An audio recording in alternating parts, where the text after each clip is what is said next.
Well, I want to welcome everyone and happy haunting because it's that time of the year again. It's time to get spooky. And what better way than to interview Clay McLeod Chapman about ghost eaters? So I am very happy to have him back here. He is going to do an interview with us here at the Tempe Public Library. So let's give him a warm welcome. Yay. Hey. Yay. Well, just to give a little intro to Clay, he is a very prolific writer. He has written short stories, comics, movies, plays, novels, and is also the creator of the Pumpkin Pie show, which is a storytelling session. His novels include Miss Corpus, Whisper Down the Lane, the remaking, and now we get to the new novel Ghost Eaters that just came out September 20th. So I am thanking you for joining us, and we'll go into some questions here. Let's see here. Thanks for having me out. Absolutely, yeah. So I know you get asked this probably all the time, but can you give just a little synopsis of Ghost Eaters without giving too much to everybody? Absolutely. Ghost Eaters. It's about a haunted drug. Pop a pill, see the dead. And more specifically, Ghost Eaters revolves around a group of friends, a circle of friends, and they're kind of early to mid 20s. It all takes place down in Virginia, where I grew up. And basically, this group of friends, and this is not spoiler territory, I swear, but one of the kind of leader, the de facto leader of this group, passes away. He overdoses, and it kind of disrupts the whole group, and they're kind of torn apart. And through the kind of grieving process, they come upon this drug that this friend had been taking called Ghost. And Ghost is one of these new kind of, we don't know what it is, but it's out there somewhere, and it's kind of gaining momentum. And apparently you take it, and it kind of allows you to tap into the other side and see spirits that are haunting, who are just kind of wherever you are. So here I am in this house. If I was to take Ghost right now, I would be able to see the ghost that was, whoever would be like haunting this particular vessel. But in typical horror, book, movie fashion, once that door opens, it's very, very hard to close it. And, now that we can see the dead can see us, and they're aware of the fact that they're being seen, and they might not, like being seen in that way. And things get pretty spooky. Thank you. I agree. I believe the book does get very, very scary and very spooky. And I enjoyed it very much as well. Thank you. So what inspired the idea for like a drug that makes you see ghosts? Did you just happen upon this idea, or just think about it? Well, I mean, a couple things happened, and they, this is one of these stories that's been kind of like rumbling around in my head for a while. And fact of the matter is, back in probably 2017, I got tapped to develop a feature film, which would have been kind of a It Follows, Freddy Krueger style, kind of like demonic force that a group of teens kind of discover some new designer drug, and it allows them to see things that aren't there. And one of the things they see is a kind of malevolent demonic presence that starts stalking them and coming after them. And the film went nowhere. It didn't kind of get off the ground. But there was a phrase that really stuck in my mind, and it was haunted drug. And just that, honestly, just those two words, haunted drug, putting them together, it became it just kind of stuck in my craw, and I couldn't let it go. I just held on to it for years. And I was like, well, what is, now that I was no longer kind of developing this feature, I was kind of like, well, what would my story be? Like, what would be my version of that idea of a haunted drug? And I thought about it for a long time. And, I think particularly with my previous novel, Whisper Down the Lane, I started, this is going to sound very silly, but like I started kind of investing myself into these books in a way that felt more personal. I wasn't writing about myself, but I was writing about things that really scared me, that like things, it's almost like I kind of put a little more skin in the game. So kind of like, what could I mine from my personal past that felt like it had resonance in the book itself? And years and years and years ago, when I was in my early 20s, early to mid 20s, I lost a friend to his addiction. And, it was at a point in life where, everybody was out of college and trying to navigate the real world. It was a very kind of unsure, uncertain time. And I wasn't there for him. And I, you know, in, there are a few kind of moments in our life that I feel like one truly, truly regrets. And there was something very specific about this that I just, I did the tough love thing. I thought, after having supported him and kind of given him money, given him a place to crash, I thought that the thing to do would be to draw a line. And that, that didn't seem to be the right thing to do, the best thing to do. And he passed away. And, it was a really hard kind of moment in my life, but also in this kind of circle of friends. And yeah, it like that, we have these moments in our lives where we lose someone. And, that was probably 15 years ago now. And, it's always kind of been with me. It's always been something that I've kind of held on to.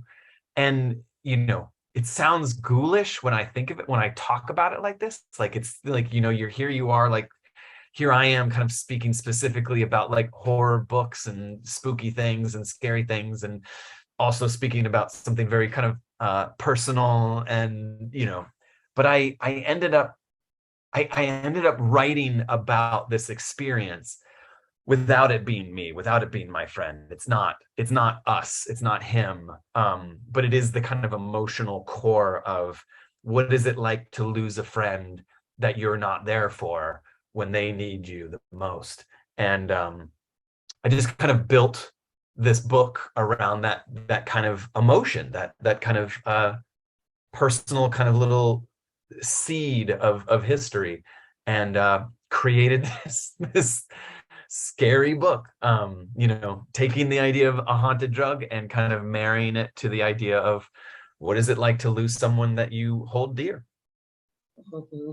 And I think it's a fantastic idea. I mean, the whole concept of, how far will your grief take you? How far will you go would you take it to see someone that you missed so much, that you were grieving over? It's funny. Everybody I talk to asks that question of like, would I take the drug? Would I do it? And, if horror movies have taught us anything, you never take the drug. Right, you're not supposed to take the drug. You just don't do it. But of course we do. Of course we're gonna do it. Like how could we not? We're only human. We're fallible people, and like we, it's the forbidden fruit. As soon as there's like this is the kind of the carrot dangling over your head, you just right. It's because everyone wished. I think everyone wishes to see their loved ones again. But they think it might be a very peaceful experience. When we find out in Ghost Eaters, it's really not. It's not that way. Well, it's so funny. Like I love, I'm personally obsessed with spiritualism, and particularly the Fox sisters. Do you know about the Fox sisters? Yeah, I have a question here about. I can see all your. I saw your references, but no, tell me more about. My question was about. It says I just wanted to say I really appreciated your references to spiritualism. Yeah. like seances and Ouija boards and automatic writing. And I was going to ask you if you were a fan of the spiritualist. I am a fan. I mean, like you know, I did a little bit more research, kind of trying to dig deeper, kind of expand my purview on it. But like, I've always loved the idea of communing with I don't personally believe in it, but Mhm. I really appreciate the kind of the device of it, the kind of like the story of it. And I love the Fox sisters as these two, if not three, young women who in Civil War time professed to be able to kind of communicate with the spirit world, and in essence kind of kickstarted this whole religious movement with spiritualism. And, thinking of like the country at that point where like up until that time you had been guaranteed the good death, which was you'll be at home, you'll be in bed, you'll be surrounded by your loved ones, and everybody will get to say goodbye as you're kind of shepherded off to the other world, to heaven or wherever. And the Civil War comes along, and that's just not the case anymore. People are, our fathers, husbands, sons, they're dying hundreds of miles away from home, and there was no guarantee that they were going to heaven or going to that great beyond. And here comes the Fox sisters saying, no, we can talk to them, and we can communicate back and forth and let you know whether or not everything is a-okay. And it was such a like, I'm just very fascinated by that concept, and like, seances, Ouija boards, like everything that's basically like, I want to talk to my grandfather. I want to talk to my wife. I want to talk to someone who I have lost. But if you think about it, like really think about it, like, you know, any kind of form of communication with the great beyond, there's you on one end of the line, but there is like gazillions of like You don't know ghosts. what's talking to you back. Yeah, like, and it could be like, yeah, sure, I'm your husband, I'm your wife. Yeah. You just don't know. Yeah. And I think that's the same thing with the spiritualist movement, and just like people wanting to take a on and drug, it's the same thing. They just want to connect to their loved ones once again, and they want to Yeah, believe in it so much yeah, that, like with the Fox sisters, we know that they were banging on the walls and things and tipping yeah, tables, but people wanted to believe it so much that they would go and go to many lengths to do these totally. things. So. I mean, there was a conscious effort on my part to kind of take the antiquated forms of spiritualism and seances and try to find what would be the kind of contemporary spin on that. And it was, I mean, like, we are living in pharmaceutical times now where it's like you have a pain, you have something that's wrong with you, you can pop a pill, and it's a corrective. um so it didn't seem like such a far, it wasn't a stretch to be like, here's a seance in a pill form, like just pop this pill and all of a sudden you can commune with the spirits. I think it's a brilliant idea. I think it's a really neat concept for a book. Well, thank you. Definitely. Let me look real quick here. Okay, so we talked about grief and what lengths would you go to, and then this book clearly explores the horrors of addiction, because while I was reading it, it was like you could just feel her panic, and she can't tell what's real and what's not real, and is she tripping out, or is this or that, and you just feel that anxiety, and she's just stuck, wanting more and more of this drug. So was there, but I think you all talked about that. You said that your friend had passed away, and that probably was that one of the reasons that you went into addiction or talked about addiction. Well, I mean, honestly, I mean, yes, but beyond that, like, I I asked myself some like really simple questions, and they sound kind of silly on their surface, but like, I asked, like, what does it feel like to be haunted? And Mm, like that in of itself, like just the idea of like, you know, we talk about haunted houses, we talk about haunted dolls, we talk about haunted cars, there's so many things around, but what does it feel like to be haunted? And you know at a certain point, if you just start making a list of like, maybe it feels like this, maybe it feels like this, like a lot of it does seem to feel like or sound like addiction.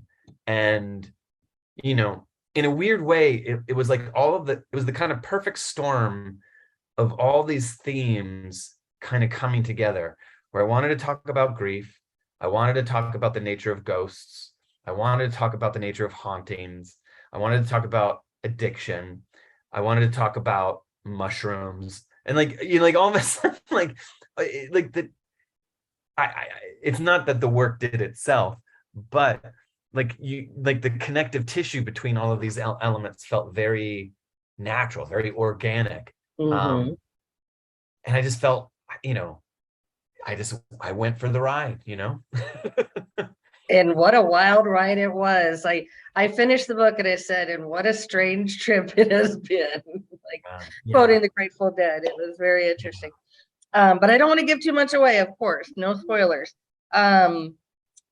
Let's see. Oh, and another thing that I noticed reading your book and also being a librarian and also like that's all you do in school is critically analyze literature. So I noticed that like I really like that it encompasses all of the motifs in the Southern Gothic literary style. So I mean it's very Poe-esque, and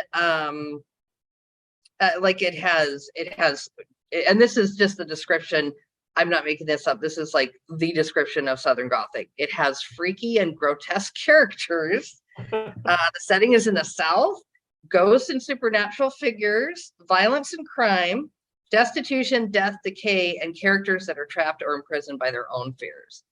I mean, without giving anything away, I think that sums up your book a lot. So I was like, so I wondered if you were a fan of Southern Gothic literary style. Or did you even intend that, or did it just come together like that? I mean, I love Flannery O'Connor. I love Faulkner. I love, the Steinbeck doesn't count as Southern Gothic, no. But like it's just amazing how, I don't know, you kind of grow up steeped. I mean, I am from Virginia, and like things that become second nature. I mean, Poe, like it's like growing up in the kind of Poe's backyard, like he's just always been there for me. And though Poe is not Southern Gothic, like I do feel like there is, I mean, he is the granddaddy. Yeah. And I don't know. I love writing it. I don't know how overtly Southern Gothic it is, but like, yeah, all the touchstones, cornerstones are there. Like, I don't like it. It's funny to think of like what the new Southern Gothic is.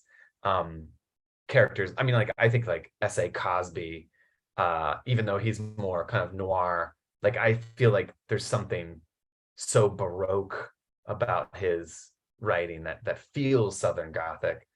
And I love it. I love it. Awesome. Anytime I get to be pinned to Southern Gothic, I'll take it happily. Okay, nice. Oh. Okay, so I also like the way you explored a haunted house in a completely different way. That was very clever and very interesting. And again, I ask a lot of the same questions, but did it evolve, or did you actually like kind of imagine writing about a haunted house, or did it kind of go with the story and then it came about?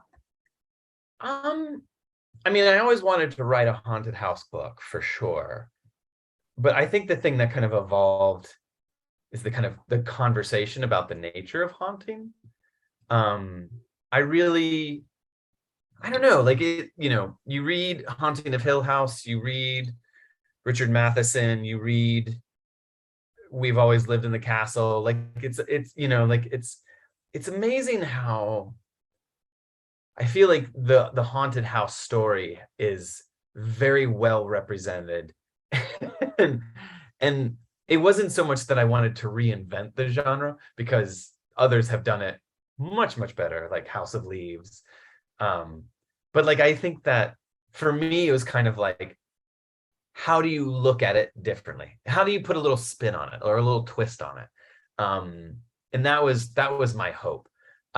So like pushing the nature of like what is a haunted house, and the idea of like, you know, a lot of the book kind of takes place within a zombie subdivision, which is a subdivision that is kind of in the process of being built, but then gets abandoned. So you have all of these freestanding, half-finished houses that are just plywood and clear plastic tarps. And like, can that be a haunted house? I think so. And that was kind of the, like, you know, like just kind of, it wasn't so much reinterpreting the notion of a haunted house, but just like kind of examining what could be a haunted house, or what is a haunted house, and kind of going from that. Right on. All right. Let me look here. Okay, so some people have referred to this book as a possible eco horror. Do you know what an eco horror? I do. And since mushrooms are mentioned, I was just going to say, do you think this is something? I didn't really see it like that, but I don't know. Is it like man against nature, mushrooms against man? I mean, we are living in a mushroom renaissance right now, mushroom horror, or as it has been termed by others, sporer. We like, it's a great time to be reading horror based around fungus. I mean, of course, you have to pay lip service to Mexican Gothic, which is phenomenal. Even recently, What Moves the Dead is phenomenal, which is a reinterpretation of Poe's Fall of the House of Usher. I mean, there's just so many. Like, honestly, like it's you know, I'm paying lip service to those people because I want to be in close proximity to those books. But like you could, you know, there are like Sorrowland is another great one, which is kind of horror fantasy. There are just so many really good kind of mushroom books right now. And I'm putting these all on my list, and I'm reading these. If you have not read Mexican Gothic, you have to read it. And I should. And so I was kind of embarrassed when you mentioned. I'm like, oh, I should have read that by now. It is I mean, it is a classic for sure. And I have a comment from one of the librarians here who's logging in. She said, "What Moves the Dead" is great. Isn't it? It's great. And it's short and sweet. Even something like oh my gosh, what is it? The Luminous Dead, I think it is. It's it's basically a like space horror, but it has fungus in it. The Luminous Dead? I want to say it's the Luminous Dead. I might be wrong.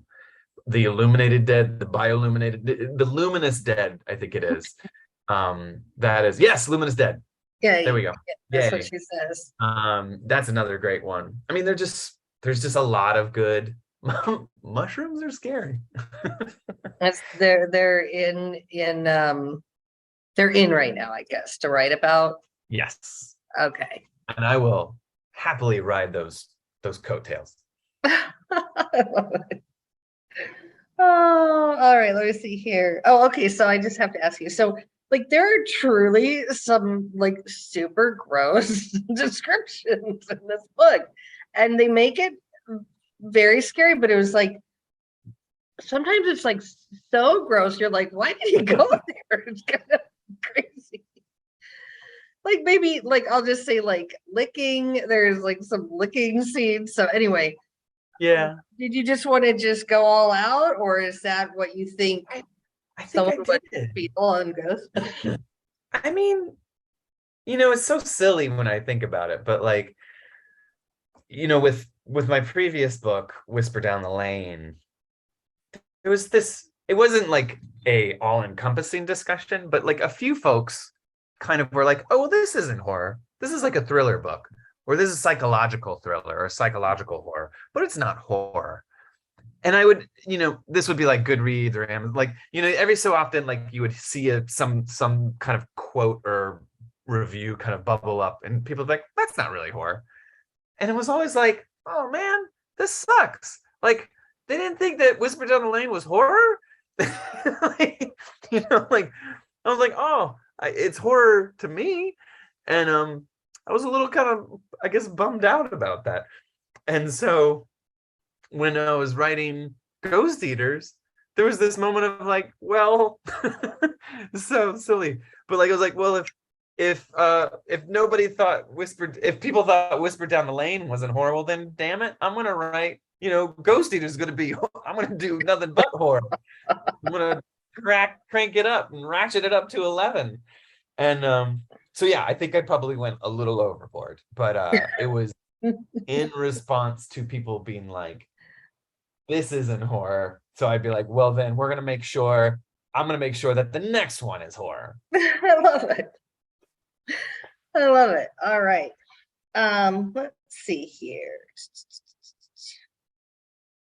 So, okay, so throughout the book, it's really hard to tell if Erin, what she's seeing and feeling is this purely drug induced or if it's paranormal.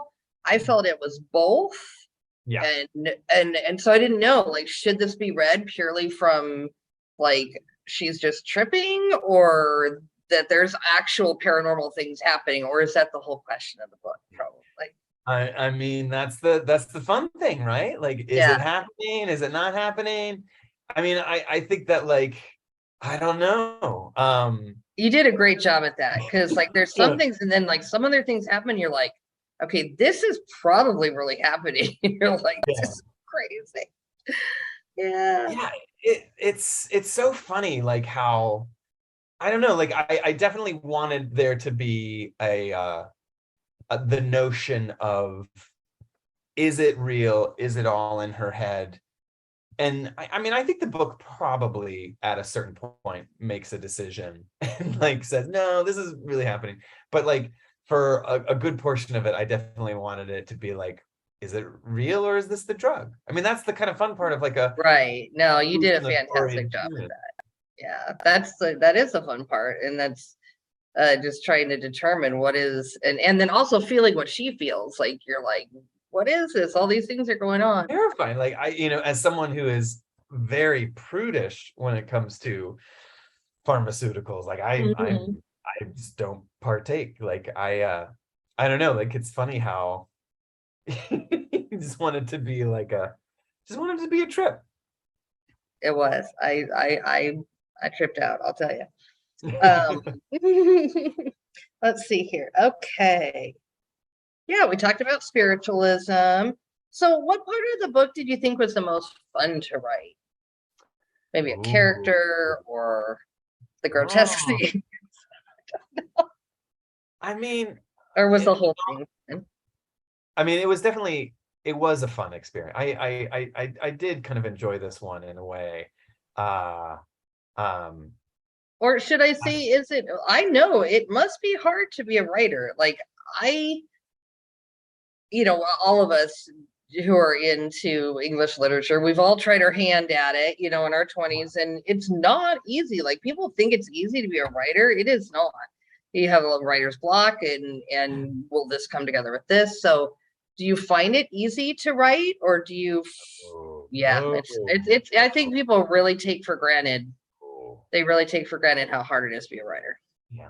I mean, I am very fortunate that this is my life and that I get to do this for a living. But it is, like, I'm basically sitting at this computer and like ripping my eyes out on a daily basis. And but I will say that like this book, like most books, like it came out in the revision process, like the revising. The first draft of this book was opaque and awful and plotless, and just like it was nowhere near what the final end result is. And it just you need to go through these cycles with it where it's like you get it out on paper, you get feedback, you revise, and you discover the book. Like this was a book that needed to be discovered. And much like, the one before it and hopefully the one next, like you just like, I don't know, like there's no, it's not a simple kind of easy process, but it requires a certain kind of level of patience, endurance. I don't know if it's confidence, but like there's no one here there's no one behind me being like, you can do it, Clay. Right.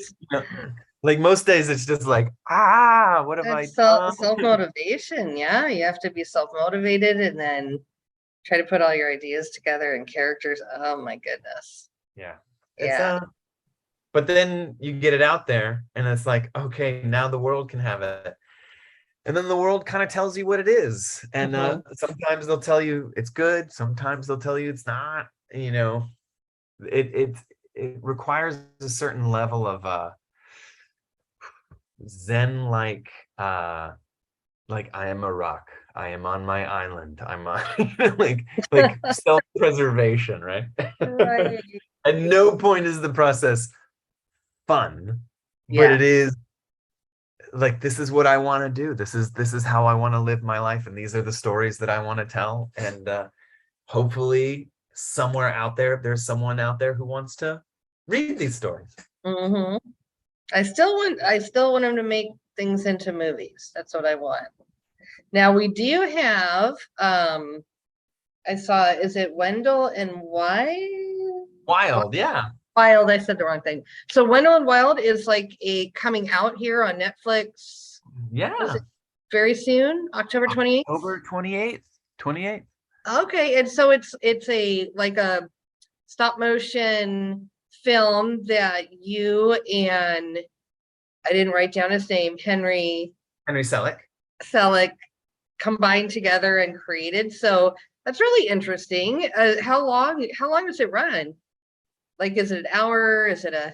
It's almost 2 hours. It's a long one. Cool. Like 1:45. All right. Yeah. So can you tell us more about that? I'm looking forward to watching that. Yeah, I mean, it's great. I love it. It's such a beautiful film. It's directed by Henry Selick, who did Coraline and Nightmare Before Christmas. It is Jordan Peele stars Key and Peele, their voices. I mean, it's a beautiful, amazing film. And it is, it's PG-13, but I think that like it's great for people who kind of want to dip a toe into horror, younger audiences. Yeah, I think it's going to be, I'm really excited for the world to start watching it. Yeah, that's totally cool. So yeah, Nicole asked, she goes, "Oh, neat. I love stop motion. What's it called again?" And it's Wendell and Wild. Is that correct? Wendell and Wild. Yep. Okay. And October 28th on Netflix. So right before Halloween, you can watch that and have a great time. I'm definitely going. That's definitely on my list to do next. Let me see here. I have a few other questions, but I want to skip a couple. How about, if you could be any character in this book, who would you be and what would you do different? Oh my gosh. Or would you do something different?